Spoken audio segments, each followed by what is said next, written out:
Bueno, vamos a grabar la clase, como señala, para los estudiantes que no han venido, ojalá la puedan ver. Yo la clase anterior la subí, pero hubo un problema en YouTube, que la censuró, no sé si algunos la pudieran ver, o la otra persona, una compañera que me consultó por correo, yo se la envié incluso, pero YouTube parece que la censuró, no sé por qué la habrá censurado, probablemente porque mostramos un fragmento de un video, así que la clase anterior está censurada, pero voy a buscar la forma de subirla nuevamente. Esta clase la voy a grabar y la voy a subir para que le digan a las compañeras que la vean y que no se descuelguen del curso, porque en este momento veríamos, eh, hay dos perfiles que hice yo, más el traductor de Jennifer, serían 25 estudiantes de 38. O sea, hay 13 compañeras que no están asistiendo. Así que espero que, bueno, hay algunas que están justificadas, pero ojalá no todas se descuelguen de la clase y, y vayan leyendo y vayan trayendo sus consultas. Bueno, la sesión de hoy yo la quiero dedicar más un poco en coherencia con lo que vamos leyendo, ¿no? La idea es que vayamos discutiendo clase a clase lo que ustedes van leyendo en el texto de Desarrollo Psicológico de Educación. Vayan aclarando las dudas y vayamos discutiendo los elementos más básicos, ¿no? Recuerdan que la sesión pasada estuvimos conversando respecto a los inicios de la psicología evolutiva, ¿no? Eh, Nos hacíamos la pregunta de cómo aprende el ser humano, ¿no? De la relación que habría entre las capacidades de aprender, de incorporar contenidos nuevos del ambiente en relación al desarrollo en un momento psicofisiológico del sujeto, ¿no? Eh, en donde, por ejemplo, el desarrollo motriz de los sentidos era fundamental para conocer el mundo, por ejemplo. O cómo también era interesante meterse en la reflexión de cómo el propio ser humano había evolucionado y había desarrollado su capacidad de aprendizaje como especie, y estos mismos mecanismos hoy día incluso estaban presentes en los mecanismos básicos con que el niño comenzaba a explorar el mundo y desarrollar esa capacidad de conocer, ¿no? Y de construir la conciencia de lo que tiene alrededor. Eh, Creo que le subí un texto, ¿no? De Luria donde reflexiona también sobre eso, que es de alguna manera las bases sobre las cuales se siente la psicología evolutiva, ¿no? Y reflexiona un poco sobre este tema, ¿no? Sobre qué cambios psicológicos ocurren en a determinada edad en los sujetos, ¿no? Y cómo esos cambios están también sujetos a distintas variables, ¿no? Y que es muy importante tenerla en cuenta, como es la cultura, ¿no? El momento histórico en que está el sujeto, el grupo social al que pertenece, incluido la clase, e incluso también características individuales que son también discutidas según la perspectiva que se mire y cómo la psicología ha ido avanzando respecto a conocer eh, cómo se desarrolla esto que lo que aprendemos, ¿no? Que es la psique humana, ¿no? La psique, la conciencia, el sí mismo. Es un poquito lo que hablamos la sesión anterior, no sé si tienen alguna pregunta. Eh, Estoy grabando, sí. Si pudieron leer o ver el video, sería interesante que pudiesen quizás abrir antes de comenzar a contar un poquito más la temática que yo tenía definida para hoy día. Ustedes pudiesen también hacer algunas preguntas con las que hayan quedado en duda cuando hicieron la lectura del texto.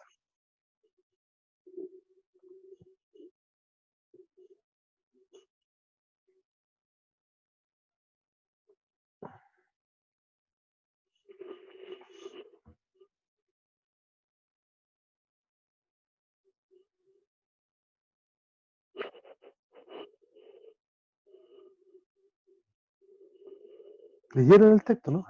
Me imagino que sí, activamente. ¿Les pareció denso?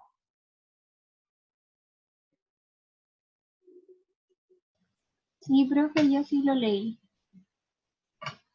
pero me cuesta como aprenderme bien las distintas perspectivas y todas esas cosas, como de la psicología evolutiva contemporánea. vamos a ir lentamente metiéndolo en eso. No es la idea que ustedes se aprendan de memoria todo eso, sino que básicamente vayan comprendiendo elementos básicos que de alguna manera constituyen hoy día la discusión psicológica sobre el desarrollo eh, del ser humano, ¿no? Y cómo aprendemos, ¿no? Que es lo importante. Eh, Quizás con lo que yo les pueda explicar hoy día les pueda servir más para entender mejor en qué se basa el debate, ¿no? Y cómo estamos entendiendo también esta forma de aprender. Ahí me hacen algunas preguntas por el chat. Pero déjenme colocar el chat para...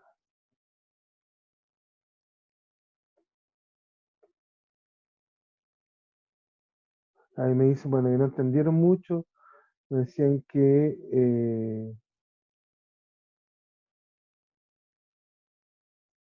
mira, me hacen varias preguntas por el chat. ¿Eh? Me preguntan si hay que aferrarse a alguna de las teorías. Eh, Otros dicen si el desarrollo continúa en la vejez. Me quedan muchas dudas sobre las conclusiones de cada análisis, porque aún hay cosas que están en discusión y se me hace difícil elegir una teoría. Bueno, todo eso respecto a las teorías es porque efectivamente eh, no hay que necesariamente ponerse en esa posición de elegir una teoría. Yo creo que primero hay que comprender cómo se fue dando este debate, ¿no? Porque habían distintas posiciones, ¿no? Respecto a qué, y, y ahí quizá uno ir tomando una posición que no tiene por qué ser una u otra, ¿no? Puede incluso tener elementos de varias, ¿no? Eh, por ejemplo, lo primero es pensar, ¿no? O sea, claramente estas son propuestas de cómo aprende el ser humano exclusivamente desde la psicología, ¿no? Como un ámbito de discusión psicológica. ¿Qué entienden ustedes por la psicología? ¿Qué estudia la psicología para ustedes? Vayamos así poniéndonos de acuerdo. Quizás lo más básico para meternos en este debate. La conducta humana.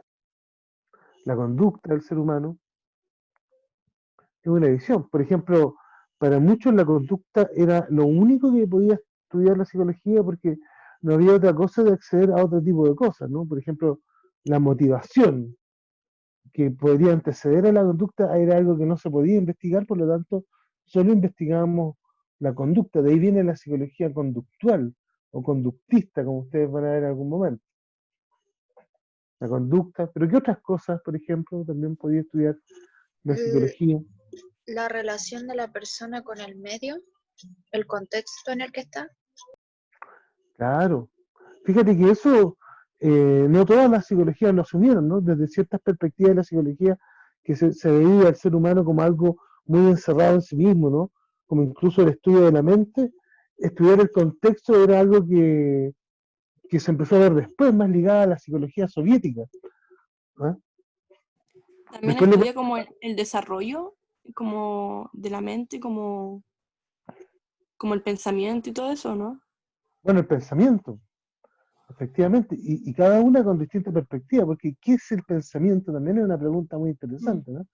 Y claro, hay, por ejemplo, toda la psicología cognitiva, por ejemplo, medía hasta la velocidad del pensamiento, se le atribuyó alguna velocidad en algún momento al pensamiento. Y hubo gente que investigó dentro de la psicología eso. ¿Qué más se le ocurre que puede investigar la psicología?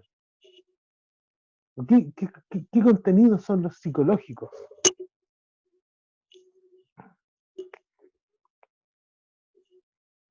Profe, Dígame. sobre lo que estaba hablando antes de qué estudia la psicología o qué hace, de qué se encarga, igual a mí me llama la atención el hecho de que existan psicólogos de adultos y psicólogos de niños, porque en el fondo da a entender que también estudia las reacciones en pos de un rango etario. Claro, claro. Bueno, de eso se trata la psicología del desarrollo, ¿no? Y la psicología del desarrollo, que es un poco evolutiva, como también se le ha llamado, básicamente busca investigar sobre eso, ¿no? Cómo en determinado rango etario van ocurriendo cambios en los distintos ámbitos de que se compone la psicología humana, ¿no? Por ejemplo, cambios en cómo la persona aprende, pero también pues, cambios respecto a lo que ustedes han hablado, ¿no? Respecto a otros elementos conductuales, o cambios respecto, por ejemplo, a la afectividad, o cambios respecto a el desarrollo moral. Fíjate que hay un autor que después siguió a Piaget, que estudiaba en lo que él llamaba el desarrollo moral de los valores y cómo eso iba cambiando según la edad de las personas. Y también estudian, y como se ha estudiado, que muchas veces esas relaciones con la edad son tremendamente flexibles, dependiendo de la cultura, dependiendo de la clase, dependiendo de características individuales, dependiendo del momento histórico en que está una persona, también son cambiantes y eso también lo estudia en la psicología. O sea, eso es un elemento que es objeto de estudio de las ciencias psicológicas, por decirlo de alguna manera. ¿Qué más les llama la atención que pueda estudiar la psicología?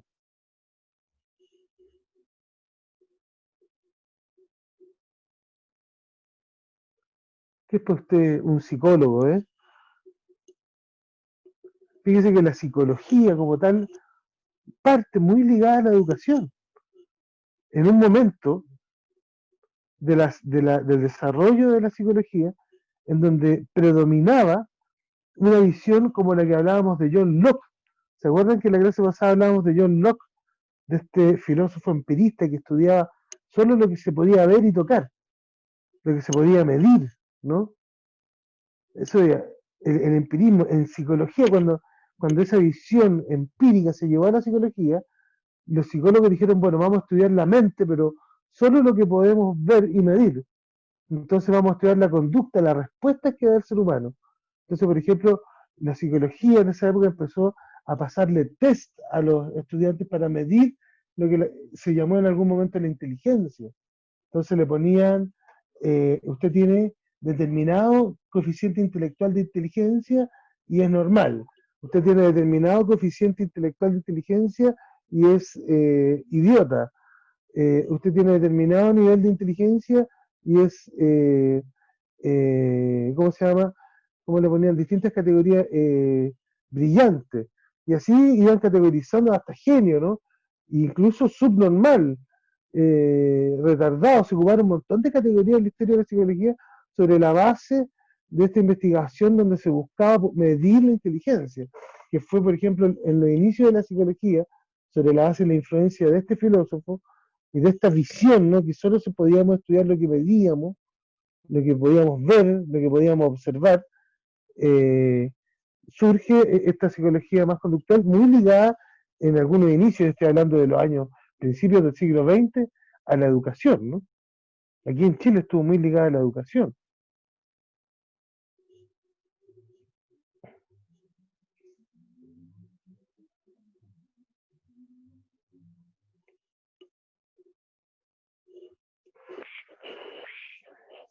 ¿Qué más ven ustedes ligado a lo que estudia la psicología? ¿Qué más podría estudiar la psicología? Me voy a poner otro ejemplo. Alguien me decía la conducta, ¿no? Decía, por ejemplo, los reflejos. Cuando se estudiaba la conducta, decía, bueno, vamos a estudiar solo lo que se puede ver. Se estudiaban, por ejemplo, los reflejos. ¿Se acuerdan del perro de Pavlov?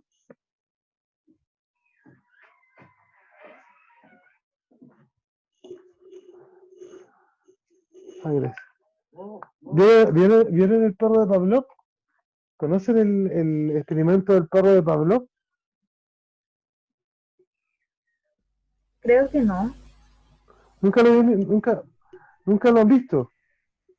No, ¿de qué trata? No, Ah, miren. No conocen nada de la psicología. Vamos a hacer hoy día una clase más de psicología, ¿no?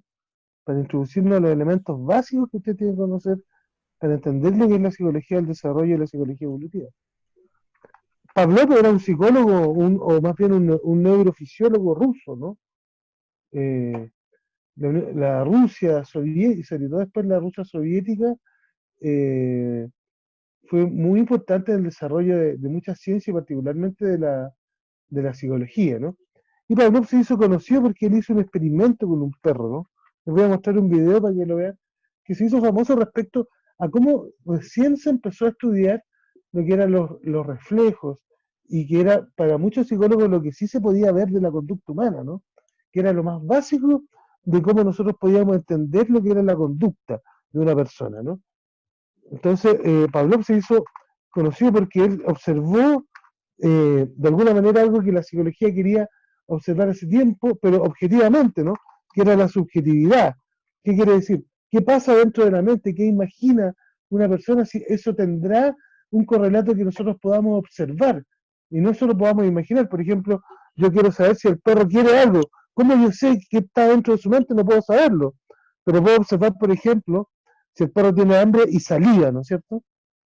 Y se le hace agua a la boca al perro, es porque tiene hambre. Eso es un reflejo del perro, un involuntario, ¿no? Bueno, Pavlov empezó a tratar de manipular esos reflejos y hace un experimento que es muy conocido, como el del perro de Pavlov, que se los voy a poner ahora para que ustedes lo puedan ver y sigamos conversando.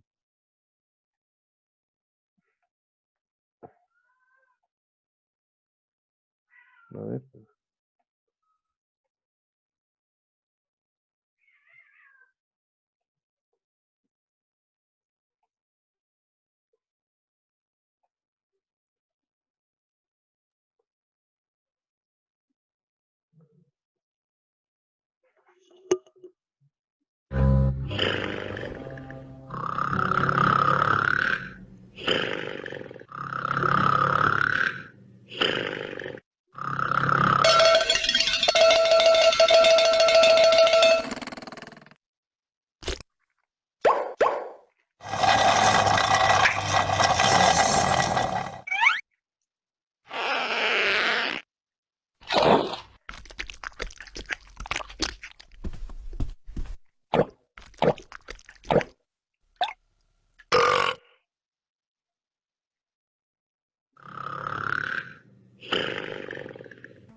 El profe Paulo nos había contado de este experimento, pero no me acordaba.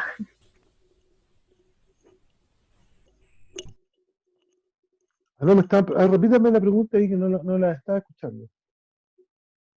Me estaban preguntando, No, yo ¿no? le estaba diciendo que el profe Paulo nos había contado de este experimento, pero no me acordaba. Bueno, este es un experimento básico de la psicología porque es bastante obvio, ¿no? Pero mucha gente no se acuerda.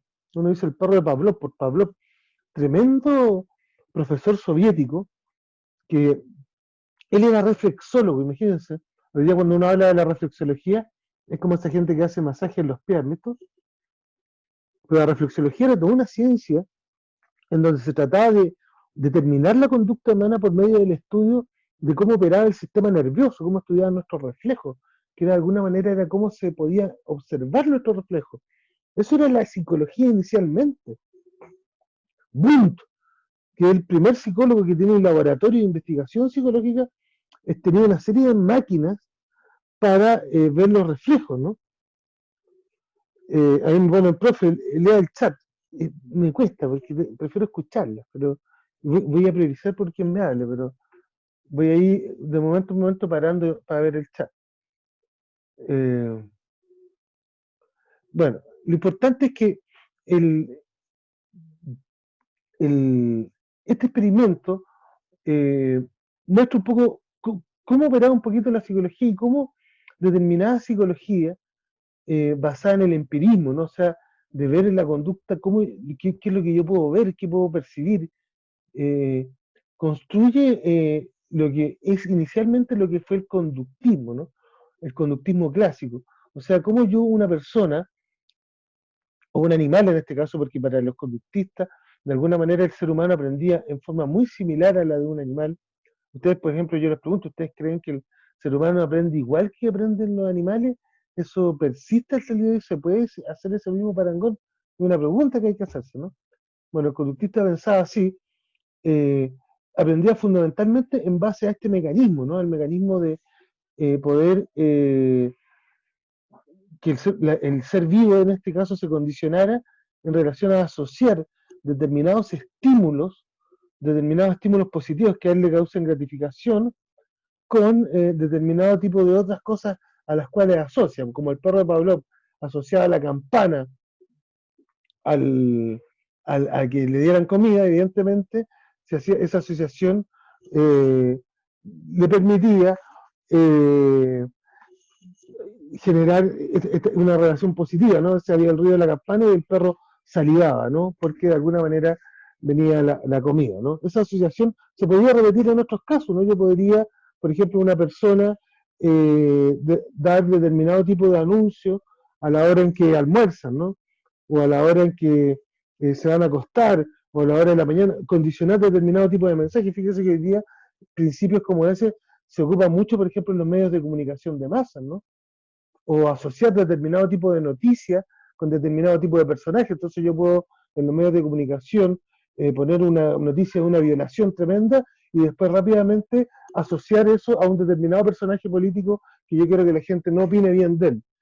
Esos mecanismos que Pavlov descubrió básicamente con el experimento del perro Pavlov se han seguido ocupando y se han ido construyendo y desarrollando sobre la base de ese principio que es básico en esa psicología, ¿no?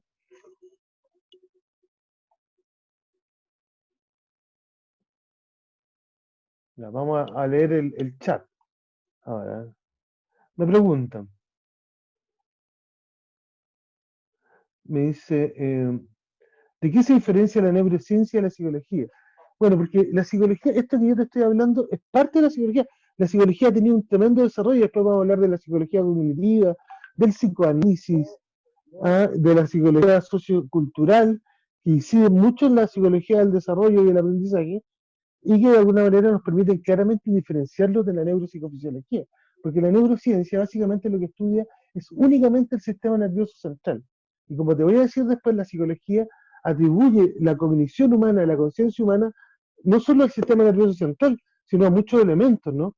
Como al inconsciente, por ejemplo, en el caso del psicoanálisis, al aprendizaje propiamente tal como lo hace el conductismo, ¿no?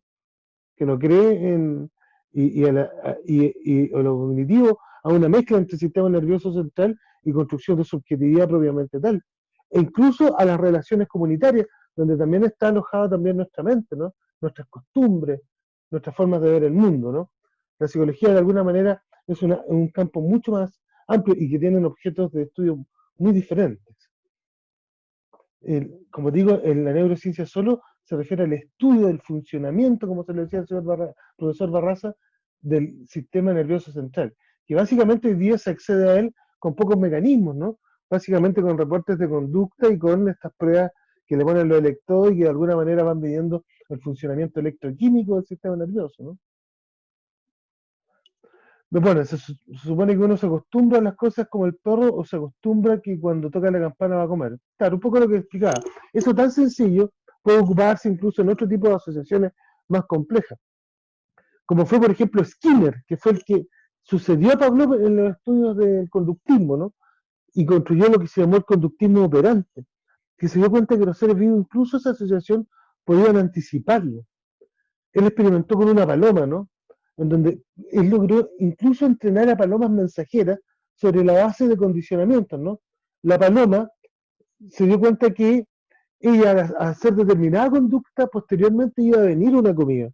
Entonces Skinner generó todo un programa de entrenamiento hacia las palomas, que cuando él veía que una paloma hacía un determinado movimiento, iba hacia un determinado lugar, cumplía una determinada tarea, él la iba estimulando con esta, darle comida, incluso sacándole comida cuando hacía algo que él no quería, y así logró, en base a un programa de reforzamiento, enseñarle a la paloma actividades mucho más complejas.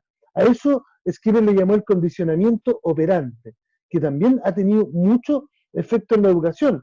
Fíjese que en la educación, en los tiempos de Skinner, se plantearon lo que se llamaron las máquinas de enseñar, que eran máquinas que tenían la respuesta y que los propios alumnos iban mirando la respuesta e iban contestando, se iban autocondicionando básicamente a contestar bien los tests, lo que hacía pensar a Skinner incluso con la posibilidad de eliminar completamente al profesor. Bueno, era toda una edición de la pedagogía que estaba influenciada por esta perspectiva. Aquí me preguntan, ¿es el experimento del bebé que sale en el libro o no? ¿Dónde le daban el peluche o no? No te entiendo la pregunta. ¿Sí? Respecto al libro, no, esa es otra cosa. No, bueno, ahí ese video lo vi en básica, profe, sabe que me acordé de un experimento que vi que trata de las neuronas y pusieron a dos niños, uno muy positivo y el otro que decía siempre que no y podía, al final el niño que decía que no podía, se le iba apagando algunas partes de sus neuronas. El cambio al niño que siempre se da ánimo, su cerebro cada vez brillaba porque se mantenía pensando. Eso también me lo mostraron con un experimento en donde estimulaban la planta y le decían cosas malas. No sé qué experimento viste, Catherine, pero son asociaciones muy básicas, ¿no? Como lo hace el conductismo también. Porque uno hay que preguntarse, ¿eso será toda la mente humana una serie de asociaciones en base a estímulos positivos y negativos? Así explicaremos completamente nuestra conducta. ¿Qué piensan ustedes? Yo pienso que no, porque eso interpone una dualidad en la conducta humana y la conducta humana no es tan dual como creemos. Hay un espectro, como los colores, no son solo los colores cálidos y los colores fríos, hay millones de colores y lo mismo pienso yo de la conducta humana. Se puede entender en muchos matices. Claro. ¿Pero cuál era tu nombre? ¿Cuál fue tu Francisca, nombre? Francisca. Muy bien, Francisca. Claro, hay matices, ¿no? Eh, Fíjese que estos autores que hablan de la psicología conductual tenían esa visión más, como yo les decía, que es bien del mundo anglosajón. ¿Ustedes saben a qué me refiero cuando yo hablo del mundo anglosajón?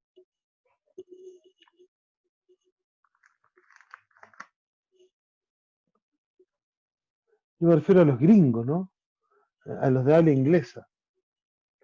Eh, Mira, ahí me dice, el mundo anglosajón predominó mucho esa visión que ahí yo la puse que está ligada a este filósofo John Locke. La Liga Nada, no sé qué culpa habrá tenido John Locke, que le llaman empirismo, en donde solo podemos intervenir en lo que podemos ver por medio de nuestros sentidos, ¿no? Entonces cuando uno se pregunta qué hay en la mente del ser humano, y ellos dicen, bueno, en psicología esto se refleja en la idea de que el ser humano es una página en blanco, que podemos, en base a estímulos positivos y negativos, conformar su conducta. Pero ahí me pregunta Jennifer, pero ¿y los traumas? Por ejemplo, los traumas nos permiten pensar que el ser humano es una página en blanco únicamente. Las cosas del inconsciente, ¿no? Vienen con el ser humano, ¿dónde se ubican? ¿Eh? Dice Jennifer, no todo es asociación, supongo, o al menos me hace sentir corta la explicación. Claro, efectivamente, otros psicólogos también, y otros filósofos como Rousseau o Kant decían, bueno, hay cosas innatas que vienen en el ser humano, que vienen inscritas. Ahora, ¿dónde vienen inscritas? Hay distintas lecturas, algunos dirán vienen inscritas en el sistema nervioso central, vienen inscritas en sus costumbres de la comunidad, vienen inscritas en, en un espacio inconsciente, en el inconsciente, como decía Freud, y efectivamente, claro, dieron otras explicaciones, ¿no? Ahí, ¿quién levantó la mano? Ahí me dijeron, vamos a ver el chat. Eh, alguien levantó la mano, que me dijo, alguien levantó la mano, no se me fue. Por favor, la persona que levantó la mano, que hable nomás.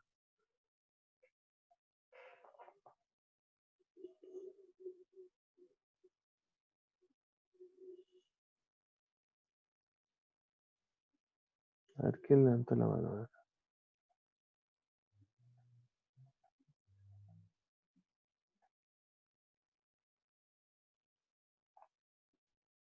Profe, yo tengo una pregunta. Adelante. No entendí muy bien si hay alguna diferencia entre conductismo y los postulados mecanicistas. No sé si son lo mismo, si tienen diferencias. Muy buena pregunta, Esperanza. Efectivamente, hay una relación directa, ¿no? Porque, como yo te decía, esta visión empirista, también se relacionó mucho con una visión que se fue conformando en estos debates a lo que se le llamó el mecanicismo. Fíjate, aquí yo lo voy a mostrar en el diagrama, yo lo incluso lo había puesto en el PPT, ¿no? Mira, ¿lo ven? Sí, El mecanicismo era una forma de ver el mundo, ¿no? Una forma de entender la, la realidad, ¿no? Y explicarse al ser humano mirando la realidad. Y algunos pensadores de la época dijeron, en una época también donde estaba primando la revolución industrial, fíjate que habían descubierto las máquinas, ¿no? La máquina desde la más simple hasta la más compleja. La máquina que te podía, por medio de una palanca, multiplicar tu fuerza, hasta la máquina que permitía mover una máquina de vapor. Muchas máquinas, de alguna manera, rodeaban la cotidianidad del ser humano, ¿no? Y muchos pensadores, biólogos y psicólogos, por qué no decirlo, y también filósofos dijeron, bueno, el ser humano también debe funcionar como una máquina, ¿no? Y pensaron que el ser humano también podía funcionar bajo las lógicas que se mueven las máquinas, que son lógicas, como decía la compañera, medias duales nomás, positivo y negativo. Fíjese cómo funcionan los computadores con un 1, un 0 y un 1, ¿no es cierto? Con lógicas causales, básicamente, ¿no? En donde los contextos importan poco, lo que importa es que esté bien la máquina en sí misma, ¿no? Bueno, a esa visión se le llamó mecanicismo. Y el mecanicismo, claro, la filosofía empirista se encuentra dentro del mecanicismo y claramente que la psicología conductista, en cierto sentido, podemos llamarla también una psicología mecanicista, porque de alguna manera no diferencia mucho, sobre todo en su inicio, esta lógica media maquínica, ¿no? A determinado estímulo, una determinada respuesta, y que la relación es lineal, ¿no? Y así lo trató de probar Pavlov con el perro, ¿no? Accionando la campana como un estímulo, asociándolo a la comida y que el perro salivaba, ¿no? Después le bastaba con tocar la campana para producir el efecto deseado. Causa y efecto, así tal cual como opera en una máquina, ¿no? Efectivamente que después hubieron otras visiones, ¿no? Particularmente la que se llamó la organicista, ¿no? Que entendía que los seres vivos funcionábamos con otras lógicas más complejas que eso. No sé si contesto tu pregunta. sí, profe, gracias. Profe, Adelante, por favor. ¿por qué la parte que dice psicología está vacía? ¿O es por el reflexología, conductismo en el PPT? No, no. Lo que yo quise decir es que la psicología que representa esta visión mecanicista es mucho más la que fue la reflexología, ¿no? Que trataba de buscar en el estudio de los reflejos, incluso de los tendones y todo eso, cómo operaba el ser humano y el conductismo, ¿no? Tanto el conductismo de Watson como el conductismo de Skinner. El conductismo de Watson, que fue llamado el conductismo clásico, y el conductismo de Skinner, que fue llamado el conductismo operante, ¿no? Y lo mismo en las perspectivas más organicistas, ¿no? Que son otras perspectivas, ¿no? Más basadas en otros pensadores, ¿no? Particularmente, como lo dice en el texto, Jacques Rousseau y Immanuel Kant, que pensaban que el ser humano venía con ciertas características innatas, ¿no? Que había algo más complejo, ¿no? Y que actúan dialécticamente en esta interacción entre la maduración y la interacción con el medio, ¿no? O como Charles Darwin, que pensaba también que había una cierta relación entre la evolución de la especie con la relación del propio ser humano, ¿no? Y que eso también se iba heredando incluso en el material genético, ¿no? ¿Cómo era posible que la especie, como conjunto, también fuera depositaria de los aprendizajes del ser humano? Que también de alguna manera eso lo extrajeron de Darwin. Y inspiraban esos pensadores que tienen una visión más organicista, ¿no? ¿Qué quiere ser organicista? Que ven el mundo, las lógicas de lo vivo, buscando otras complejidades, ¿no? Propias de lo vivo que son distintas a la máquina. Visiones, si ustedes quieren, de la filosofía mucho más holística o más omnicomprensiva, que considera, como muy bien decía ahí una compañera, elementos como pueden ser el contexto, ¿no? O como pueden ser otras relaciones entre los elementos que no necesariamente son causales, sino que son contradictorias, ¿no? O relaciones dialécticas, relaciones holísticas, que de alguna manera son las que explican el funcionamiento de los seres humanos del ser vivo, incluso de la psicología, fue así, de la psicología humana. Por ejemplo, el propio Freud, con su psicoanálisis, fue un psicólogo de carácter organicista, ¿no? Que vio que la mente era mucho más que una tabula rasa y que habían otras cosas al interior, ¿no? Que había un elemento que él llamaba el inconsciente, ¿no? Y que las relaciones que habían entre el inconsciente, el consciente y la realidad eran muy complejas, no se explicaban linealmente, sino que había que incluso que estudiarlas exhaustivamente para poder establecer cuál era la propia lógica que tenía la mente, ¿no? Por ejemplo, el psicoanálisis es una psicología de carácter organicista, ¿no? Y que junto al cognitivismo de Piaget fue un tremendo aporte también a pensar cómo aprende y se desarrolla el ser humano.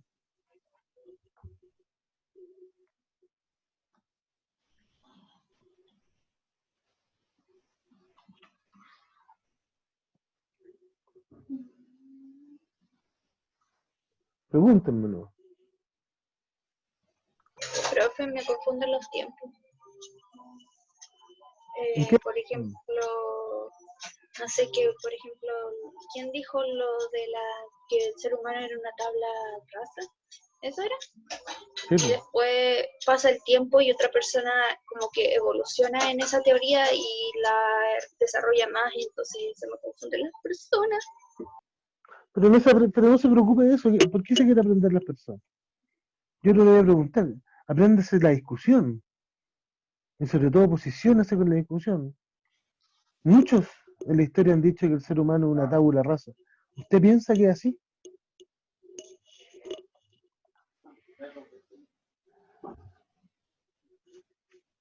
Profe, una consulta en No, cuanto al texto. incluso repetimos tabula rasa. ¿Qué es una tabula rasa? Yo diría, es una hoja en blanco. ¿Es una hoja en blanco el niño y la niña? Yo me lo pregunto siempre. Victoria, continúa, perdón que te interrumpí. No importa. En cuanto a los desarrollos de las personas a la etapa, ¿usted está de acuerdo que ocurre en esa etapa actualmente? Yo creo que va cambiando, pues como lo dice el texto, que depende de muchos elementos, pues depende de la cultura, de la edad, o sea, perdón, de la cultura, de la clase social. Yo creo que, por ejemplo, la clase social en Chile particularmente incide muchísimo. Fíjate que hay gente que dice que hay incluso diferencias producto de la clase social que son antropológicas. ¿Tú sabes lo que es una diferencia antropológica? Cuando alguien habla de una diferencia antropológica entre ciudadanos que viven en una misma ciudad, que somos casi de especies diferentes, ¿no? Evolutivamente. Fíjate que hay casos de niños que viven situaciones de privación, incluso alimenticia, afectiva, eh, de privación, si ustedes quieren, cognitiva, relacional, fundamentalmente relacional, que hace que, claro, que tengan ritmos de aprendizaje y desarrollo muy diferentes a un niño que lo tiene todo, ¿no? Incluso a veces viceversa, hay niños que viven en condiciones de adversidad que les hace tener también ciertas habilidades de desarrollo condicionadas por su necesidad, que son mucho más avanzadas que otros niños que viven muy acomodados y que en realidad nunca se desafían a sí mismos, ¿no? Entonces, claro, las diferencias hoy día, por ejemplo, explicadas por factores como esos son muchísimos, ¿no? Entonces, claro, efectivamente uno puede tener cierta orientación, mira, a esta edad ocurre esto en un niño, ¿no? Pero siempre hay que examinar el caso a caso y ver los distintos factores que les digo yo, ¿no? La clase social, las condiciones en que vive la persona, ¿no? Su cultura, el momento de la historia en que está, ¿no? Porque también hoy día estamos en un momento histórico muy complejo, ¿no? Cómo están cambiando los niños, ya estamos en discusión, cómo los niños se están acomodando a esta era digital, ¿no? Bueno, ustedes mismas, ¿no? Cómo uno se ha ido acomodando, ¿no? Eso. En fin, y también, bueno, las características probablemente individuales de cada niño, ¿no? Que hay que considerar. Pero hay que ir calibrando esos dos elementos. No sé si te contesto, Victoria. Sí, profe. Profe, ¿sabe qué? Ese libro famoso, Dime dónde estudiaste y te diré qué ahí tienes.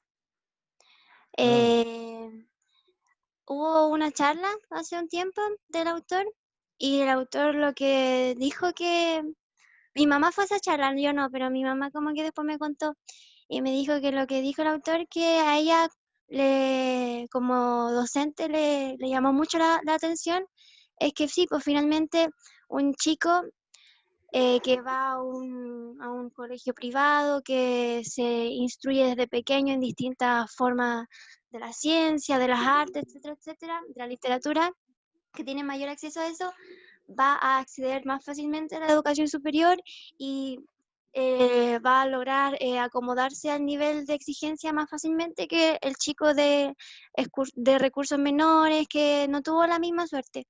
Pero donde está la diferencia es que el chico de recursos menores aprendió otras cosas que tiene que ver con la perseverancia, que tiene que ver con la resiliencia, que tiene que ver con seguir.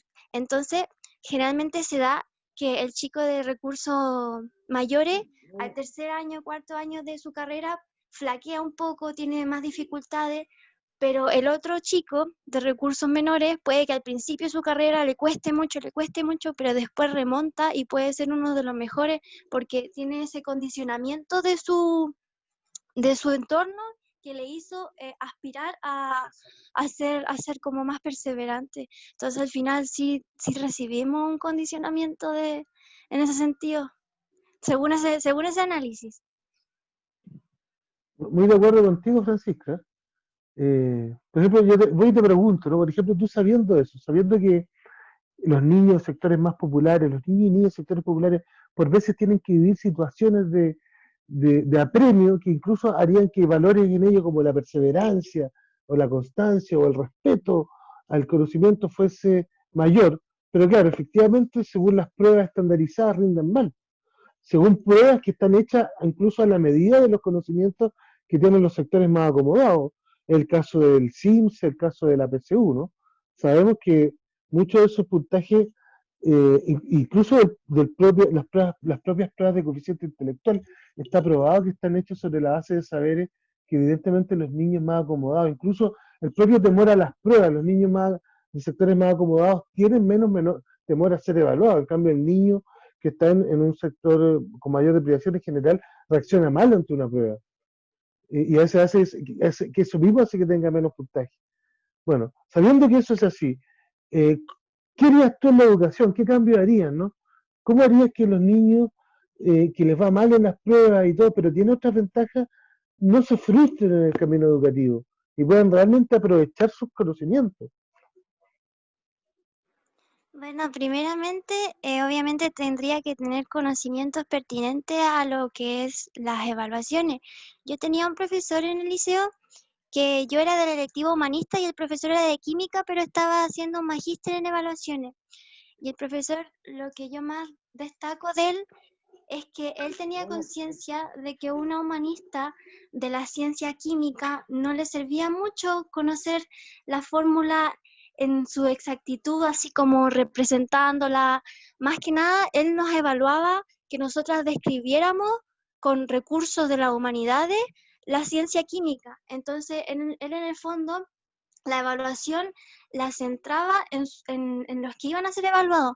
Y yo creo que eso es pertinente, hacer evaluaciones en relación a las habilidades que tenemos enfrente y que hemos ayudado a desarrollar. No nos sirve de nada evaluar algo que no sabemos si está desarrollado. Tenemos que evaluar en pos de lo que sabemos que hemos desarrollado con los niños en el proceso de aprendizaje, si no estaríamos evaluando por evaluar, por poner una nota, y no por realmente saber si han evolucionado en su aprendizaje. Por ejemplo, ¿no? Por ejemplo, es como tú dices, una evaluación que sea pertinente y además una evaluación, yo te agregaría, que no sea un hecho en sí mismo, sino que sea un proceso, ¿no? Fíjate que a lo mejor ese día el niño amaneció mal o reaccionó mal a la evaluación y le fue mal. No, pues la evaluación no puede ser un evento, una prueba, tiene que ser un proceso, ¿no? Fíjense que yo les voy a contar una anécdota en relación a lo que comenta Francisca. Ustedes saben que los estudiantes secundarios este año boicotearon la PSU, ¿no? ¿Ah? Me imagino que ustedes lo tienen claro, ¿no? Fue su año de dar la PSU, ustedes dieron la PSU este año, ¿no? O la maldieron, no sé cómo habrá sido, pero fue un tremendo cuento, ¿no? Lo vivieron de cerca, me imagino. Gracias a la periodista, ahí dice, gracias a eso estoy aquí, dice Caterina. Eh, bueno, fue un temazo, ¿no? A mí me tocó discutir con los estudiantes secundarios, bueno, si se está boicoteando la PSU, bueno, entonces, ¿qué se hace, no? Se reemplaza por otra prueba.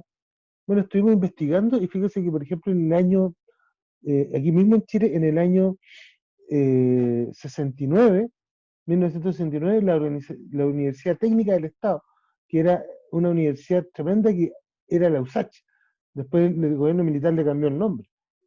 La Universidad Técnica del Estado eliminó las pruebas de selección. Dijo, no, no vamos a hacer pruebas de selección nunca. ¿Por qué? Porque nosotros, no, primero, tenemos que hacer una versión que sea pertinente a todas las condiciones que vienen los niños. Si los niños vienen en condiciones desiguales, nosotros tenemos que suplir eso, ¿no? Primero que nada, antes de evaluarlo. Y además, ¿cómo vamos a hacer una prueba si los niños han pasado 12 años en el colegio? Ya llevan 12 años en el colegio. ¿Cómo vamos a, en una prueba, dejar afuera uno y adentro otro? O sea, nos estamos riendo de 12 años de magisterio, ¿no? Es decir, entonces vamos a eliminar la prueba y van a entrar todos directamente.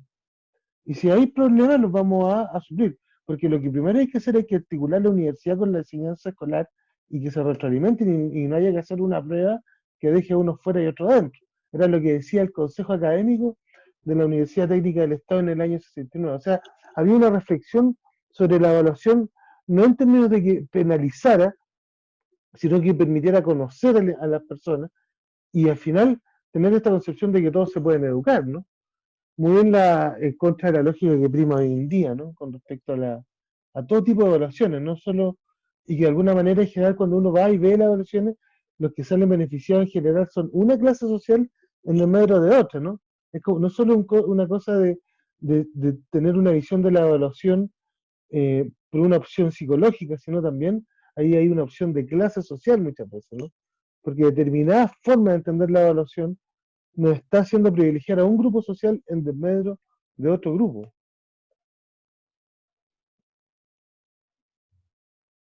Y hay que decirlo, ¿no? Muchas de estas visiones de la evaluación más estándar tienen que ver con una filosofía más mecanicista, una visión además del aprendizaje muy conductista, ¿no? Fíjese que las formas de rendir hoy día en las pruebas estandarizadas tienen que ver con el entrenamiento, ¿no? O sea, ¿qué es lo que hacen los preuniversitarios? ¿Ustedes creen que en el preuniversitario uno comprende la materia o básicamente se entrena, se condiciona a la prueba?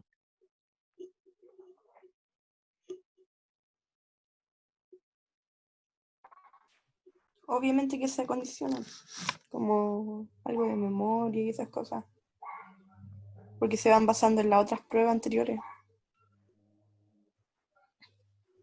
Además, Y aparte de condicionar, lucran con la vocación. además, Ni que poder entrar a la U. Y después seguir pagando si no tenéis beca, etc. además un lucro, claro, un lucro. Fíjese que nosotros hicimos una investigación, el profesor Jesús Redondo, que trabaja en el departamento de psicología, eh, hace muchos años, ya esta investigación fue hace el año 2004, donde tomó todos los CIMSE y las PSU y los analizó, ¿no? Los resultados, en términos estadísticos. Y el 70% del puntaje, el 70% del puntaje que se saca en la PSU y en los CIMSE es explicado por lo que se llamó variables de origen. Variables de origen. ¿Qué son las variables de origen? Con lo que ya viene el niño, ¿no? ¿Cómo le explico? Por ejemplo, el nivel socioeconómico del estudiante. Puras variables asociadas al nivel socioeconómico del estudiante. El nivel educativo de la madre. Nivel educativo de la madre. La inversión por alumno, o sea, cuánto se pagaba en el colegio. Y lo que el índice de vulnerabilidad de la escuela. Con esas tres variables explicaban el 70% del puntaje en los CIMSE y la PSU. Ahí, levantaron la mano. Yo, es que justo estaba usted hablando de eso y me acordé de que un colegio también aquí en donde vivo decían que los niños que le iban mal, que tenían malas notas, que no dieran el CIMSE, para tener un mejor puntaje, que solamente iban los que tenían buenas notas y esas cosas, los que sabían bien, y más. Y los que le iban mal, no, le decían que se quedaran en sus casas. Justo me acordé de eso, ¿no? Usted estaba hablando de Bueno, eso. sí, eso pasa mucho. Digo. Ahí me preguntan también, ¿cómo se puede hablar a los niños sin caer en la pequeñización y el condicionamiento?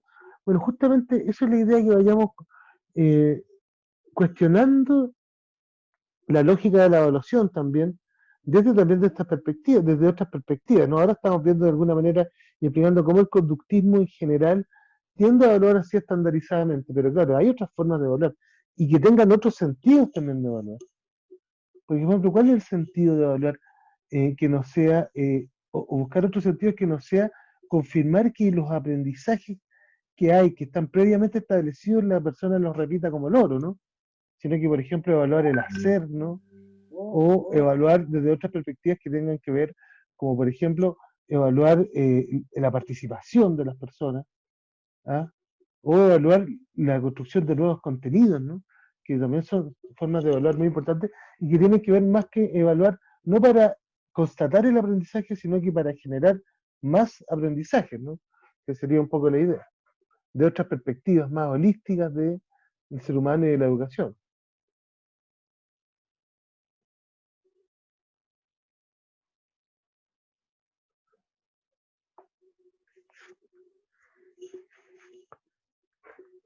Quiero sí hacer un énfasis más en la teoría conductista, ¿no?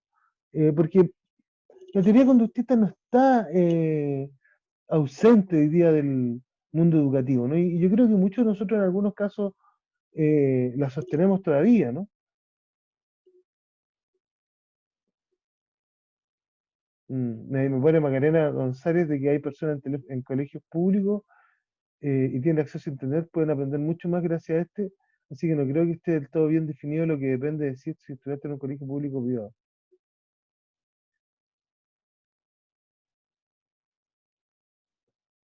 Mm, no te entiendo bien, Macarena, pero ahí me lo explica. Eh, ahí me lo explicas en algún momento, porque no te entendí bien la reacción. Pero bueno, me gustaría profundizar en este tema del conductismo, porque en general esta lógica de entender la relación enseñanza-aprendizaje, ¿no? Eh, en base a una relación lineal, eh, tiene varios supuestos que hoy día están presentes. Primero, que somos una tabula rasa, ¿no? Que no podemos conocer el contenido de la mente, ¿no? Y que actuamos en base a la conducta, que la conducta es básicamente la manifestación de nuestro ser. La conducta se rige bajo principios, y que esta conducta se rige bajo principios causales, ¿no? La causa y el efecto, como si fuéramos máquinas, ¿no? Esta psicología del estímulo, ¿no? De la respuesta, que hoy día se habla de refuerzo positivo, refuerzo negativo, para no decir castigo, ¿no?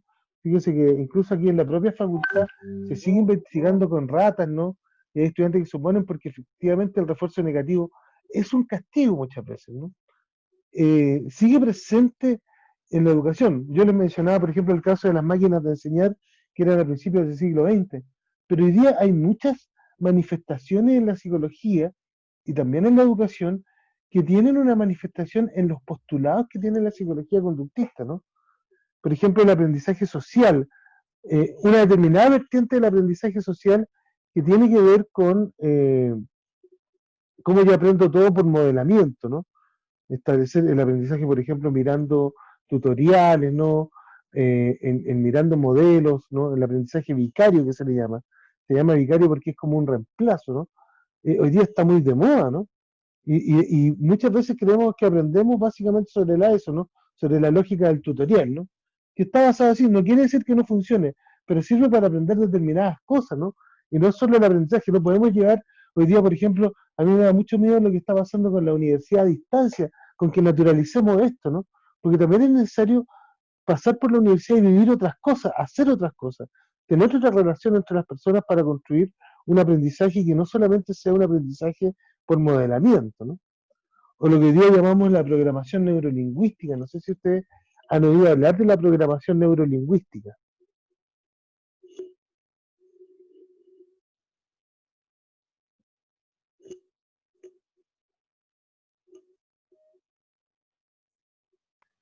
No, profe, no cacho inglés. No, nunca me iba a hablar de la... Nunca me iba- Bueno, la programación neurolingüística es una, podríamos decir, una pseudociencia que surge en el ámbito de la psicología, ¿no? Yo digo pseudociencia porque se ha aplicado no solo a la educación, sino también a otros ámbitos, ¿no? Aquí yo se los tengo puestos, miren, como al coaching, que se llama, ¿no? O para superar problemas traumáticos, en donde la gente de alguna manera, básicamente, asume que uno se puede autoprogramar de alguna forma, ¿no? Uno en base a la repetición de determinado tipo de mandatos, eh, y enunciados, ¿no? Principios que se van casi básicamente repitiendo en un programa de autoentrenamiento, se asume que se puede con eso, básicamente eso, en una relación casi mecánica con la mente humana, cambiar la relación, ¿no? Cambiar un poquito cómo uno de alguna manera piensa sobre la base únicamente de esa autoprogramación, ¿no? Y ha estado muy de moda porque mucha gente lo ve como un mecanismo sencillo de superar determinadas disposiciones psicológicas, ¿no? Yo creo que en algún momento puede funcionar, pero no sé si explica la totalidad de lo que implica la complejidad de la mente humana, ¿no? Y hoy día se ha puesto muy de moda, ustedes después yo les puse un aviso. Y así otras cosas que van también influenciando bajo este tipo de principios la educación en general. Por ejemplo, esta lógica del refuerzo positivo, ¿no? Que se ha instalado tanto en la educación de los niños como casi la única forma de ir modelando la conducta de los niños, ¿no? Yo nunca me voy a olvidar, eh, por ejemplo, una vez que me invitaron a un colegio y yo estaba hablando con los apoderados, ¿no? Y hablábamos un poquito del problema de los niños, del problema de la disciplina, el problema del comportamiento en la casa, y de repente un papá va y dice, mira, yo cuando mi cabro chico se porta mal, yo le quito el PlayStation. Y con eso rápidamente ya después empieza a, a- a responder a la conducta, que es básicamente una forma en que nadie le va a decir que no funciona, ¿no? Si efectivamente el cabro chico, el niño, si se le quita el PlayStation se porta mejor, por cierto. Ahora, eso es toda la complejidad del niño. ¿Por qué se porta mal? ¿Qué hay detrás de eso? ¿No? ¿Qué está pasando en términos afectivos?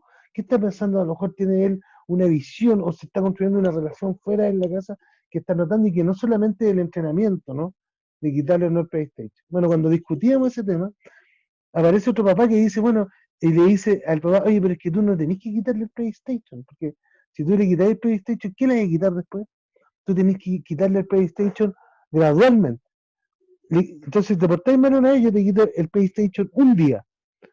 Pero si te volvió a portar mal, yo te lo quito 2 días.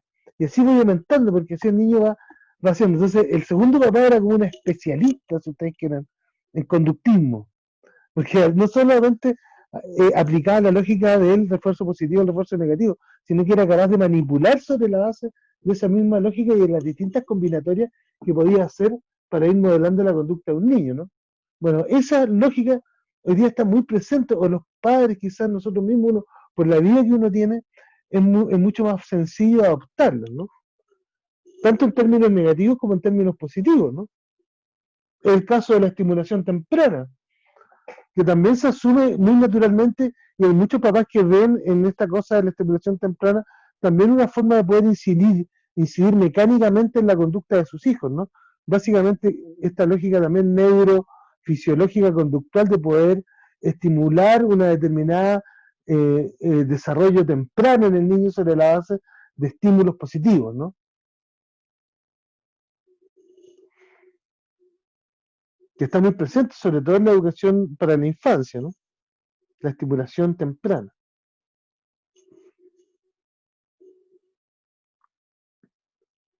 O lo que también aquí vemos es el coaching emocional, ¿no? El coaching que básicamente lo vemos fundamentalmente funcionando bajo la lógica más de la empresa, pero que ya también están llegando a la escuela, aunque ustedes no lo crean y dirán, oye, profesor, ¿de qué nos hablan? Probablemente el día de mañana, cuando ustedes salgan y trabajen en una escuela, va a ir una empresa a decirle, oiga, profesor, ustedes están estresados, tienen malos sueldos, no importa, pero nosotros les vamos a hacer un coaching emocional para que ustedes tengan un pensamiento positivo y puedan mejorar sus condiciones de existencia acá en la escuela. No importa, no les vamos a subir el sueldo, no vamos a generar mejores condiciones laborales, no vamos a reducir la cantidad de estudiantes por sala, pero vamos a hacer un coaching para que ustedes se autoprogramen para que estén bien y piensen positivo. Eso puede pasar perfectamente, ¿no? En el futuro, porque son de alguna manera estrategias que están hasta el día de hoy muy basadas en esta lógica mecanicista de la psicología, ¿no? Que de alguna manera te trata de construir una determinada tipo de subjetividad en base al entrenamiento, ¿no? El autoentrenamiento y el entrenamiento vicario, y es básicamente lo que está ocurriendo hoy día, ¿no? Con la educación en general. Me pregunto, no, este PPT todavía no lo envío, lo voy a mandar.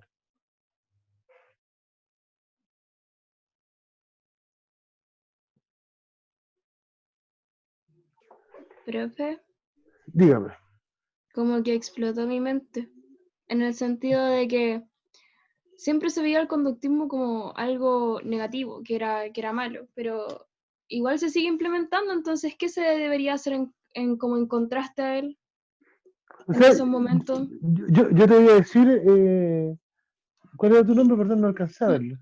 Paloma, Paloma, yo te voy a decir, Paloma, que yo me atrevería a decir, mira lo que voy a decir, yo me atrevería a decir que la mayoría de los profesores hoy día son conductistas y que los estudiantes son conductistas y que nosotros que trabajamos en la educación tenemos también vicios conductistas. En realidad yo creo que el conductismo es el sentido común que hay sobre la educación, porque los otros sentidos comunes que vamos a estudiar ahora no son tan obvios, po. Y uno no anda por la vida pensando en el inconsciente, no anda por la vida pensando en los elementos de contexto, que son tan importantes en la educación, pero que uno en general no los considera y opera naturalmente como conductista, porque muchas de estas cosas que yo les muestro están en nuestra cotidianidad, ¿no es cierto? Incluso uno hasta se imagina en eso, ¿no? Ustedes no se imaginan el día de mañana en un programa de estimulación temprana. Probablemente van a tener ese trabajo, se lo van a ofrecer una transnacional que trabaje, que promueva la educación como lucro, va a tener también un discurso que va a estar orientado a eso. Yo que estudio en educación y me doy cuenta, muchas grandes corporaciones que están hoy día en la educación fomentan por los medios de comunicación, fomentan en programas escolares, fomentan en programas de formación inicial docente este tipo de perspectivas de la programación neurolingüista, de la estimulación temprana, del coaching, del uso positivo, como que si fuese la panacea educativa. No lo es eso, ¿no? Por ejemplo, hoy día es muy de moda este tema de la educación emocional. Ustedes lo van a ver que en las escuelas se está promoviendo, sobre todo hoy día con la lógica del autocuidado. Miren esta lógica del autocuidado. Todos queremos un autocuidado, pero básicamente es un autocuidado también que está muy basado en estas lógicas de la psicología de estímulo-respuesta, ¿no? De un condicionamiento, oye, de enseñarnos programas de entrenamiento para que aprendamos a respirar, para que aprendamos a hacer relajarnos, abstrayéndonos de todo lo que nos hace sentir mal, ¿no? Como que si eso tuviese alguna solución. Entonces, de alguna manera, estamos también en una sociedad que promueve esta lógica. Y fíjense que muchos de los sueños más locos, y no hay que decir que son sueños locos, de las clases dominantes de la sociedad, piensan en que el día de mañana nosotros vamos a poder operar como si fuésemos una inteligencia artificial. O sea, tratando de equiparar al ser humano, poniéndonos un chip, dicen algunos, ¿no? Pensando que el cerebro ojalá funcione lo más parecido a la máquina que hemos construido, que es el computador, ¿no? Y que básicamente seamos un símil mucho más complejo de la máquina, como que si en algún momento el ser humano se pudiese reemplazar lisa y llanamente por una máquina, ¿no? Y de hecho eso es básicamente el delirio más grande que tienen los sectores dominantes, ¿no? entonces se volvería como eso que era al principio del mecanicismo, no volvería a regir entonces ese tipo de pensamiento, en vez de que vernos personas más complejas, sino que volveríamos como a lo más simple, sino que somos solo una máquina. Yo creo que sí, o sea, yo creo que nunca ha dejado de regir. Siempre tendemos a hacer, fíjense que uno mismo, usted mismo como estudia, uno piensa, por ejemplo, que los contenidos, uno está estudiando y dice, ya esto me lo tengo que aprender, me lo tengo que meter adentro, uno piensa así. Eso ya es pensar que uno es una máquina, ¿no? En vez de que uno diga, ya, esto es lo que tengo que aprender, ¿cómo lo vivencio yo? ¿Cómo se refleja en mi vida? ¿Cómo está en mi historia? Eso es más complejo que una máquina, pero uno no piensa eso, uno agarra el libro, ¿no es cierto? Y se pone a leer, ¿no es cierto? Y se pega ahí en la cabeza ahí para meterse, porque como que si las cosas estuvieran aquí, y no son así, uno mismo se piensa como si fuese una máquina. Entonces, por eso tenemos que estudiar educación. Son las profesoras y profesores, particularmente las profesoras primarias como ustedes, las que van a lograr que el ser humano deje de verse como una máquina y se empiece a ver como un ser vivo, lleno de vida, ¿no? Que está condicionado a muchas otras cosas, ¿no? Está condicionado, por ejemplo, a la afectividad, a los afectos, a todas estas cosas que estudia la psicología, que yo les ponía que son más, ¿no? Que no solo la conducta y los reflejos, ¿no? La personalidad, la memoria, la atención, los afectos, nuestra sexualidad, dentro de lo que está nuestra sexualidad. Por ejemplo, cuando hablamos del psicoanálisis, vamos a ver cómo, les quiero mostrar un texto de una psicoanalista que trabajó con niños, que decía, lo más importante para que un niño aprenda es que no se le reprima, que tenga una sexualidad normal, una sexualidad sin represión. Pero el psicoanálisis presume que casi todos tenemos nuestra sexualidad reprimida, ¿no? Entonces hay educadores que trabajan sobre la sexualidad de los niños, ¿no? Y cómo básicamente trabajando sobre eso se puede aprender mucho más. No solamente para aprender, sino para tener un desarrollo mejor. O cómo también trabajamos sobre el lenguaje, sobre nuestra relación con el lenguaje. En fin, la psicología tiene muchos ámbitos, mucho más allá que el condicionamiento de la conducta, como lo ven este tipo de propuestas, que son totalmente, como yo les decía, asociadas a una forma de ver el mundo donde el ser humano es una máquina, ¿no? Y se espera que así lo sea, ¿no?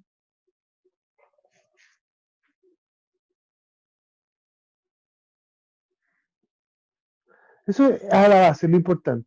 Y uno dice, claro, como que el conductismo está, como tú decías, fíjate que en psicología, ¿quién decía como que el conductismo estuviese superado, ¿no?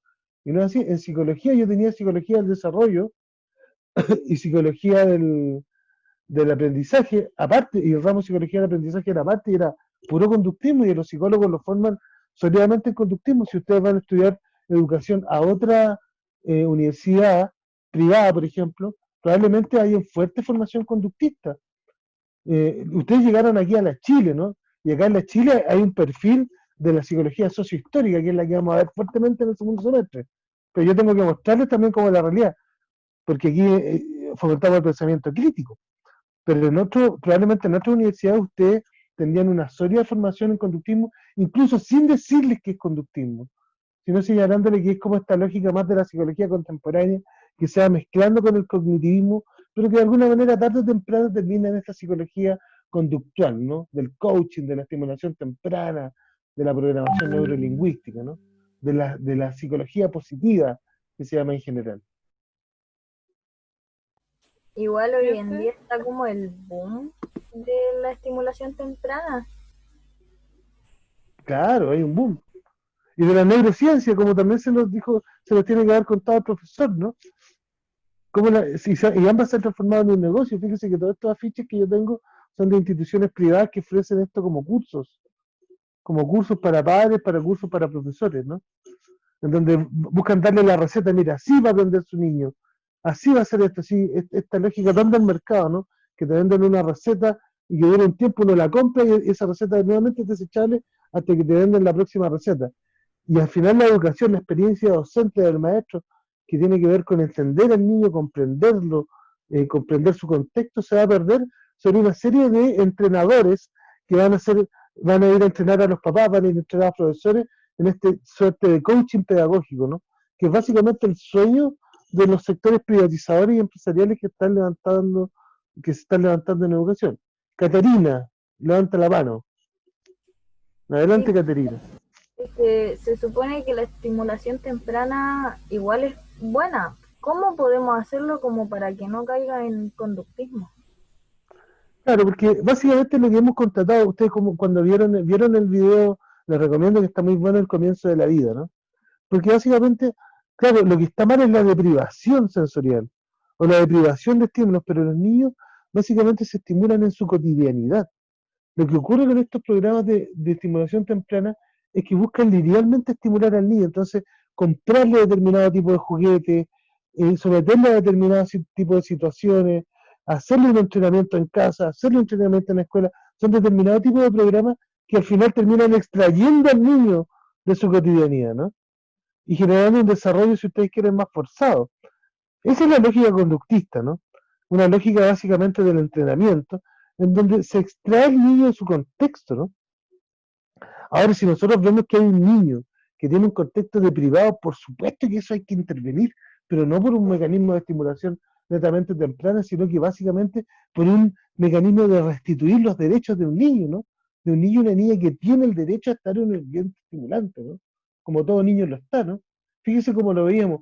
Nosotros, ¿qué vamos a hacer con el niño? ¿Le vamos a comprar un super juguete de estimulación temprana o lo vamos a permitir jugar con lo cotidiano? ¿Qué es lo que dicen los psicólogos hoy día? Que el niño tiene que aprender a jugar con lo cotidiano, ¿no? ¿Ah? Con lo sencillo, con lo simple. Así desarrolla la imaginación. Y no en una situación de laboratorio que se vende hoy día básicamente como un paquete de entrenamiento para padres, ¿no? En donde básicamente no se va a ser otro diálogo que es más importante, porque que un niño aprenda, se desarrolle efectivamente, va a depender mucho más que de un programa, sino de básicamente una visión integral de cómo ese niño se está relacionando con su medio, con qué sentido y con qué profundidad logra una relación con cuidadoras, con sus cuidadores, con su contexto y con su ambiente educativo, ¿no? Que es muy distinto a un programa. No sé si me explico. Catarina, ¿tú preguntaste eso? ¿Sí? Sí, profe, sí entendí. Gracias.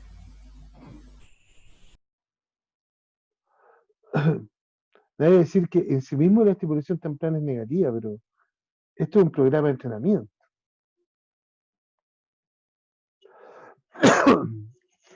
Bueno, les voy a dejar tirado otro. Bueno, no sé si tienen alguna otra consulta o pregunta, ¿no? O comentario. Creo que ha pasado la hora, pero antes de que nos despidamos, me gustaría dejar introducido el tema. El psicoanálisis es otra perspectiva, ¿no? Eso es lo que trata un poquito de hacer el libro, que ustedes que vayan viendo las distintas perspectivas. Y parte con el psicoanálisis y después vamos a ver a Piaget, que yo creo que ya Piaget lo vamos a ver en la próxima clase. Pero básicamente el psicoanálisis es otro ejemplo, ¿no? Freud, tanto como Rousseau y Kant, pensaba pensaba en lo intrapsíquico, ¿no? Que esto intrapsíquico, ¿no? Esto que estaba fuera del alcance de nuestro sentido era determinante en la personalidad, la conducta y el pensamiento humano. ¿Cómo accedía Freud a este inconsciente? ¿Cómo llegar al inconsciente? Era una pregunta que él se hacía. ¿Cómo llegaba? Ustedes saben, no iba a hablar de Freud, ¿no? Sí. Les voy a mandar, ¿quieren ver una película? Les voy a mandar una película para que vean sobre Freud. Muy interesante respecto a la teoría de Freud y ¿Profe? la vida de Freud. Ujú. Freud es de la etapa del desarrollo, ¿cierto? Si no me equivoco. No, Freud, O, es que se me no. olvidan las... Ese es Piaget. Y Freud, Freud es del psicoanálisis. psicoanálisis. ¿Y de qué se trata esa teoría? Es que eso me la pasaron también, pero no me acuerdo mucho. ¿Dónde te la pasaron? En la media, me pasaban psicología y filosofía. Sí, Ahí tiene me que ver hablaban mucho. de... El psicoanálisis tiene que ver mucho con la filosofía. Es que es una de las líneas de la psicología que se acerca más a la filosofía. Freud era un neurólogo, un médico. Él estudiaba así como Watson los reflejos. Porque en esa época, esa era la forma de acceder a la mente, ¿no? Por los reflejos. Se decía, la mente es el reflejo del sistema nervioso central. Porque se pensaba que la mente estaba aquí dentro del cerebro. Así se pensaba, ¿no? Y Freud decía, oye, pero yo a veces veo que la gente tiene, por ejemplo, él tenía una paciente en donde ella decía que le había dado un problema en el antebrazo, que no lo sentía. Pero Freud le pinchaba la mano y decía, oye, pero aquí la mano tiene sensibilidad, ¿cómo se le va a haber suspendido los nervios del codo a la muñeca? Si la mano siente. Eso no tiene explicación médica, decía Freud. No tiene explicación médica, tiene que haber algo más que esté incidiendo. Y ahí Freud empieza a pensar que hay un elemento en la existencia del ser humano que él llamó lo inconsciente. Hay un ámbito en la mente humana interno que es necesario conocer y que a él le llama lo inconsciente. ¿Qué es lo inconsciente? ¿Cómo se construye? Ese fue el objetivo del psicoanálisis, ¿no? Como disciplina, descubrir lo inconsciente básicamente con un único método de estudio. ¿Cuál era el método que tenía Freud para poder acceder al inconsciente, algo que no podía ver? ¿Cómo se imaginan que lo hacía él? Yo creo que con simbolismos, con Yo creo que imágenes. con la conducta, yo creo, no sé. El estudio de la conducta era más bien el reflejo, el método del conductismo, veían ahí, o los reflejos, ¿no? Básicamente tal. Pero Freud empezó a ver otra cosa y se dio cuenta que la palabra humana, lo que él llamó la libre asociación, era un método muy interesante para poder estudiar este contenido, ¿no? Que él llamó inconsciente. La libre asociación. La terapia, de alguna manera, lo que hoy día nosotros conocemos como terapia, surge con Freud. ¿Ah? Esta lógica del paciente sentado en un diván, hablando ante las preguntas del terapeuta, eran de alguna manera el método con que Freud empezó a reconstruir este universo que él llamó lo inconsciente y que, por cierto, estaba lleno de símbolos, como decía ahí la compañera.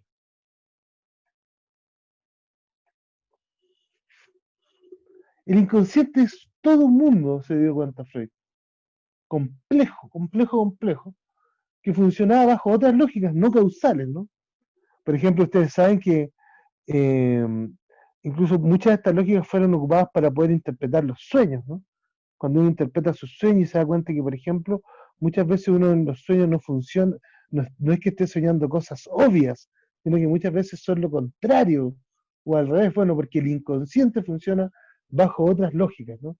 No necesariamente lineales, sino que fundamentalmente, por cierto, a veces dialécticas, que es la forma en cómo de alguna manera funcionaría el inconsciente, ¿no? El inconsciente además constituye el mundo consciente, condiciona muchas de las cosas que hoy día tenemos en el mundo consciente, ¿no? Se compone de elementos básicos, ¿no? Un elemento fundamental del inconsciente es lo que Freud llamó la libido. Ustedes han oído hablar de la libido, ¿no?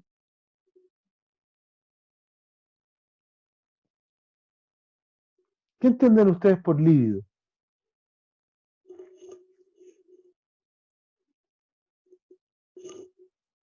Tiene que ver con, no sé muy bien, pero con la sexualidad, los niveles de impulso sexual. Y Freud ¿Ah? lo usaba mucho porque en sus asociaciones de lo oral, de lo anal y todo eso, lo vinculaba mucho la realidad, la imagen, los símbolos con la sexualidad. Por ejemplo, un ejemplo que yo conozco es el ejemplo de lo redondo, que se puede asociar con las pechugas, el trasero, o el concepto de meterse algo en la boca que se puede relacionar con el sexo oral. Claro. Son relaciones que se hacen, pero que después ya no son tan mecánicas, no son tan lineales, pero claro, efectivamente se hacen. Pero lo más importante quizás para entender es que lo que pensaba Freud era que el ser humano era un ser vivo, vital, ¿no? No era una máquina como pensaban los conductistas, ¿no? Había algo interno. Y que eso interno, ese mundo interno se condicionaba por una energía que era fundamental, que era nuestra energía biológica, ¿no? Nuestra energía vital, que se gastaba, eh, por cierto, en nuestro propio desarrollo, ¿no? En el desarrollo del feto, ¿no? Del embrión, el desarrollo del bebé, el desarrollo del niño y niña que va creciendo, ¿no? Pero hay un momento en que tú ya dejaste de crecer, ¿no es cierto? Eh, y esa energía para Freud seguía estando, ¿no? Esa energía es lo que él le llamaba la energía libidinal, la energía de la vida, por decirlo de alguna manera. Hay en nosotros como seres humanos una energía vital que nos permite desarrollarnos, pero también que en algún momento empieza a pulsar por salir, que es una energía fundamentalmente afectiva y sexual, como diría Freud. O sea, del crecimiento de lo vital pasa a lo sexual. De alguna manera, cuando deja de ser el desarrollo de nuestra propia vida en nuestros estrechos límites, nos impulsa a generar vida, ¿no? Por eso muchos dicen que la energía sexual se puede sublimar, libidinal, se puede sublimar en el arte. O sea, yo a lo mejor no voy a realizar el acto sexual, pero voy a realizar una obra de arte que va a ser tan satisfactoria como, como realizar el acto sexual. Eso es lo que Freud le llamó la sublimación. Y esto lo digo con el fin para explicar cuál es la naturaleza de alguna manera de nuestra psique, porque esa energía divinal nos acompaña a todos, toda la vida, ¿no? Toda la vida está presente, explica nuestro desarrollo, nos hace explorar el mundo, nos hace conocer a nosotros, nos hace procrearnos, nos hace crear, nos hace construir, y evidentemente que esa energía sexual es desbordante, como toda vida, ¿no? Como todo río requiere un cauce. Entonces esta energía sexual se refleja en lo que Freud llamó el ello. Líbido y ello son equivalentes, ¿no? Y evidentemente que esa energía sexual por veces choca, esto es lo que diría Freud, ¿no? Diría Freud, choca con las estructuras morales normales, ¿no? Porque uno no puede llegar y andar haciendo lo que quiera en cualquier momento, ¿no? De alguna manera, por ejemplo, el niño y niña, cuando nacía y se desarrollaba y empezaba a crecer, su energía libidinal lo impulsaba a explorar el mundo, ¿no? Y a explorarse a sí mismo. Y, por ejemplo, en algún momento los niños se dieron cuenta que ellos van y hacían caca, ¿no? ¿Y cuál es el impulso que le da a los niños? Esto lo dicen todos los psicoanalistas. Va y exploran sus excrementos, ¿no? Y juegan con sus excrementos. Entonces, ¿qué hay? Le dice la mamá. ¿Qué le dice la mamá ahí cuando va y ve que el niño va y va a la cenica y va a tratar de tocar su excremento? Lo reta. Lo reta, le dice que no. Entonces, de alguna manera, en ese ejemplo, hay esta relación básica dialéctica entre lo que Freud llamó el ello y el super yo. Bien, les voy a dar algún ejemplo, otro ejemplo que es muy típico en el psicoanálisis. No sé si hay alguna de ustedes que es mamá.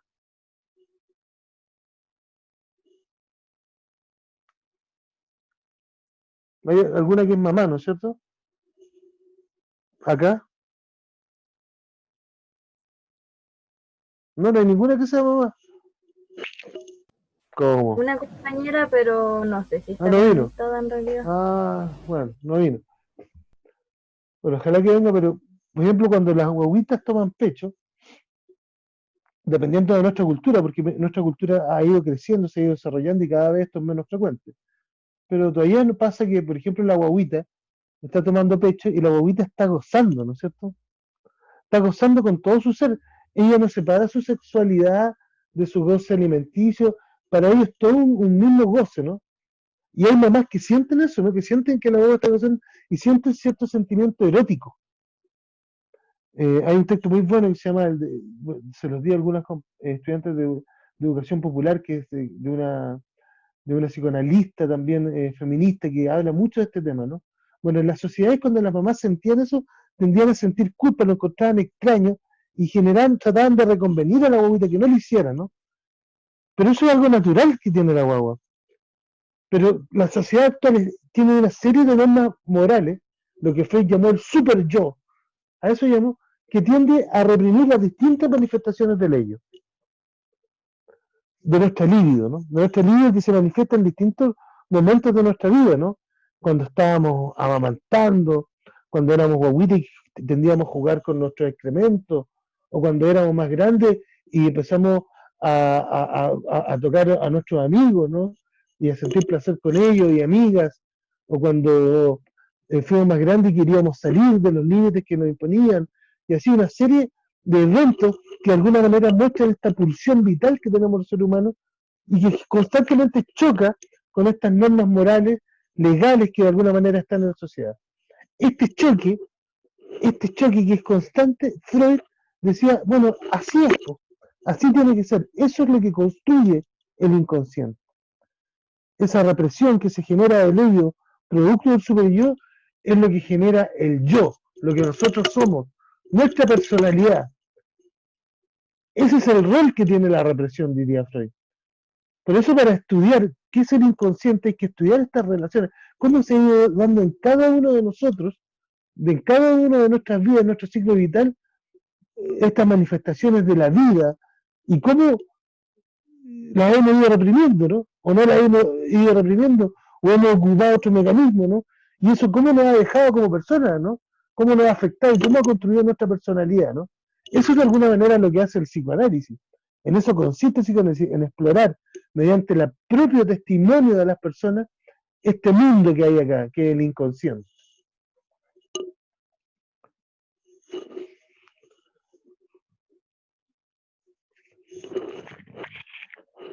No sé si tienen preguntas.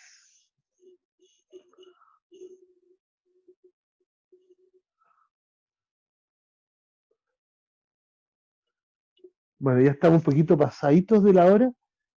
Vamos a seguir la otra clase, chiquillas. Yo les voy a ir explicando claramente conductismo, psicoanálisis, Piaget, y vamos a ir, tenemos todo el año para ir metiéndonos en esta teoría y entendiendo qué es la psicología y cómo aporta la psicología al aprendizaje del niño y la niña y sobre qué cosas tenemos que estar atentos. Y sobre todo, no para que ustedes elijan alguna de estas teorías, sino para que ustedes hagan su propia opinión respecto a cómo aprendemos los seres humanos y cómo aprenden los niños y las niñas en este curso, digamos, para que puedan por lo menos mantener ese nivel de reflexión.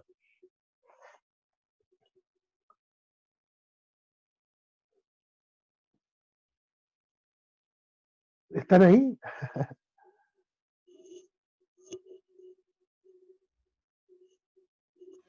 Sí, profe. Ya. Espero que les vaya quedando. Anoten sus preguntas, lean el texto, sigamos y vamos a seguir paulatinamente hasta que lo completemos todo. Pero más que nada, no se aprendan de memoria los autores ni nada, sino que vayan tratando de guiarle la lógica. Aquí vamos, porque estamos básicamente en eso, ¿no? En entender cuáles son las bases del desarrollo y de la psicología evolutiva y cómo nosotros vamos también explorando y entendiendo los distintos aportes, porque todos de alguna manera hacen un aporte, ¿no? A entender, porque cómo aprendemos los seres humanos es algo complejo, ¿no? No es algo que se vaya a dar algo tan mecánico y tampoco algo tan holístico en sí mismo, ¿no? Sino que incluso implica elementos de las distintas cosas. Porque muchas de estas cosas igual hoy día funcionan, ¿no? Y por algo siguen vigentes, ¿no? Ahora nos quedamos únicamente en esto o buscamos otras, es lo que vamos a seguir discutiendo en las próximas sesiones. Yo siento que el libro tiene muchas cosas y por eso me cuesta entenderlo, como que muchos ejemplos, mucho de todo. Sí. La próxima sesión vamos a ir más encima del libro, pero lo que a mí me gustaría era explicarles la lógica, a qué hagan los énfasis. ¿Ah? Pero de repente ahí hay muchas cosas, hay muchos datos chicos que de repente uno requiere saber otras cosas para entenderlo, ¿no? Pero el libro siempre lo van a tener, la clase no. Así que aproveche la clase para ir haciendo las preguntas, todas las preguntas que ustedes quieran hacer.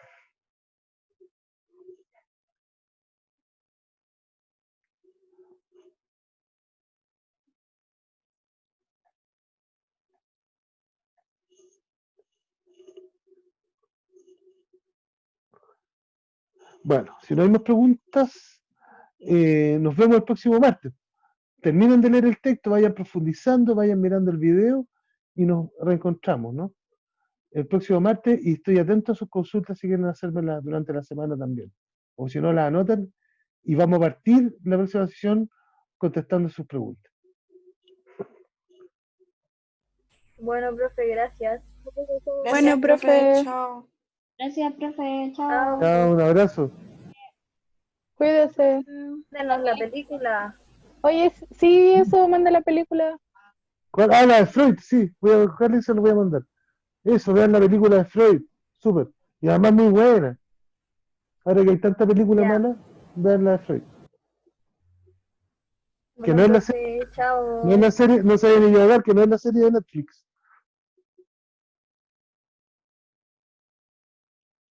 Chao a todas.